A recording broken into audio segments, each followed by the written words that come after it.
it's clear that the deficit crisis requires all of our government functions to reduce their planned spending levels, and defense will be no exception.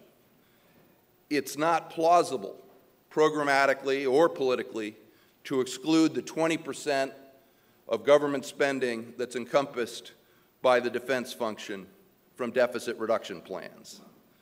So the challenge we face today is to manage the coming slowdown in defense spending wisely and responsibly. This requires making judgments about the nature of our future security environment, which is an exceptionally tricky business. I'd identify three strategic trends that could shape our future national security environment: lethality, duration, and asymmetry. Each of these trends has implications for how we design our defense programs going forward. Each, if not carefully managed, could weaken our security. The first and most prominent trend in the global strategic environment has to do with access to lethality. Our military must be able to confront both high-end and low-end threats. We must have what Secretary Gates called a portfolio of capabilities with maximum possible versatility across the widest spectrum of conflict. The increase in lethality across the threat spectrum means we cannot prepare exclusively for either a high-end conflict with a potential near-peer competitor or a lower-end conflict with a counterinsurgency focus. The second strategic trend is the increasing duration of warfare. For several decades of military planning, we have assumed kinetic engagements would be relatively short.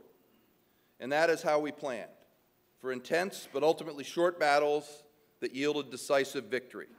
Because duration becomes as important a driver of planning as intensity, we must maintain enough force structure to allow adequate dwell times between deployments.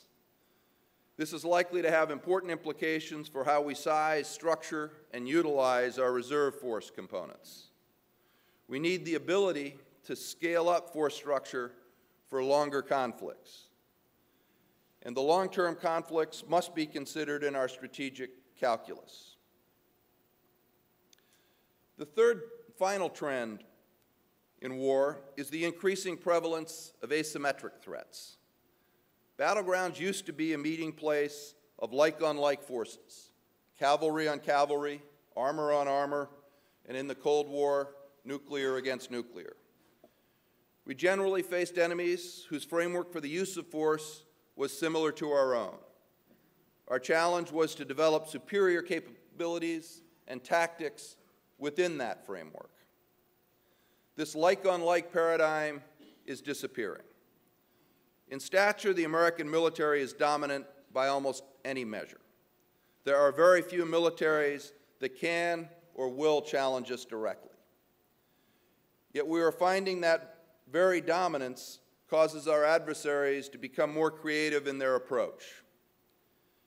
Just as World War I showed the obsolescence of cavalry and World War II the battleship, we may be surprised at how rapidly our current state-of-the-art systems are overcome by developments that we cannot foresee today.